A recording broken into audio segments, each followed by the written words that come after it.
दे रहा होगा 305 रुपया एमआरपी लिखी हुई है, और ये आजमगढ़ की मंडी से मुझे मिला है मात्र 8 रुपए का। कितना % कमीशन आप खा रहे हो? ये ऐसा क्यों है? इस पे भी चर्चा होती है। ये देखिए आईबी सेट है, जिसके माध्यम से ग्लूकोज ब्लड वगैरह चढ़ता है शरीर में, इसे कहते हैं आईबी सेट। इस पे जो एमआरपी लिखी हुई है वो 198, और यहाँ आप देख सकते हैं 198 रुपए की ये आईबी सेट मुझे पड़ी है मात्र 12 रुपए की। फिक्स्टर वीगो सेट लगाने के बाद जो उस पर टेप लगाया जाता है, यह मुझे पड़ी है 6 से 7 रुपए की, और इस पे एमआरपी 71 रुपया 50 पैसा। यहां भी आप देख सकते हैं। मैं इसलिए आपके बीच आया हूं। इसी प्रकार से बहुत सारे हजारों 2-3 हजार दवाएं ऐसी हैं जो 100 रुपए की दवा है 3000 की बिकती हैं। बाइकिल धागा जब आपका ऑपरेशन होता है, जिससे आपका सिला जाता है, वह 150 रुपए का आता है, उसकी एमआरपी 1045 रुपया आप यहां देख सकते हैं। उसी प्रकार से लंग एक्सरसाइजर 150 रुपए का आता है, जिसका प्रिंट रेट है 690 रुपया। बुखार में जो पैरासीटामॉल की जो बोतल आती छोटी सी, वह 50 रुपए की आती है, और उसकी एमआरपी यहां आप देखें, एमआरपी 522 रुपया है।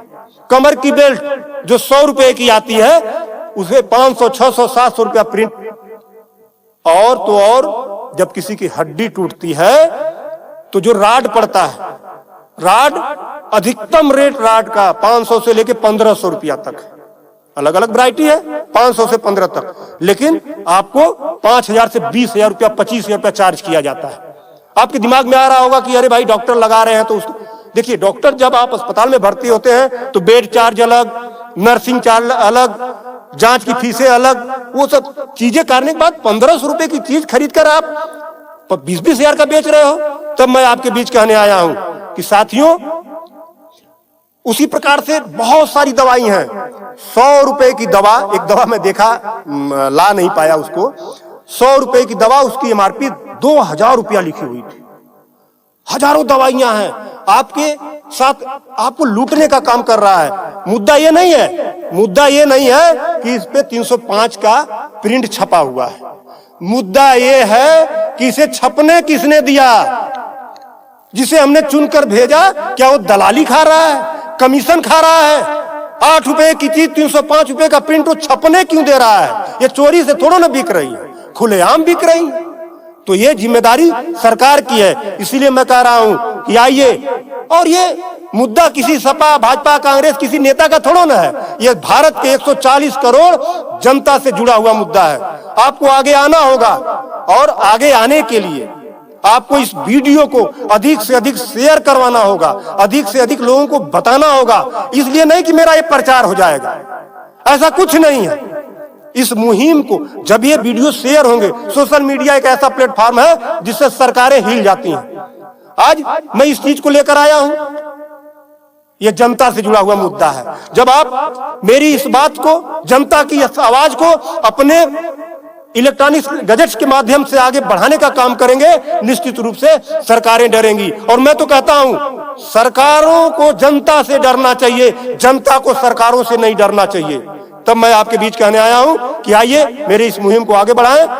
कि बात 305 रुपए की नहीं है, बात उस गरीब की है, उस रिक्शा चालक की है जो दिन भर में 450 से लेकर 500 तक की मजदूरी पाता है। अगर उसकी तबीयत खराब हुई, वो बेहोश हो गया, उसके घर वाले किसी उसको अस्पताल लेकर जाते हैं, तो 305 रुपया वो अस्पताल केवल वीगो का चार्ज कर लेगा, फिक्स्टर का 71 रुपया चार्ज कर लेगा, और आईबी सेट का चार्ज कर लेगा।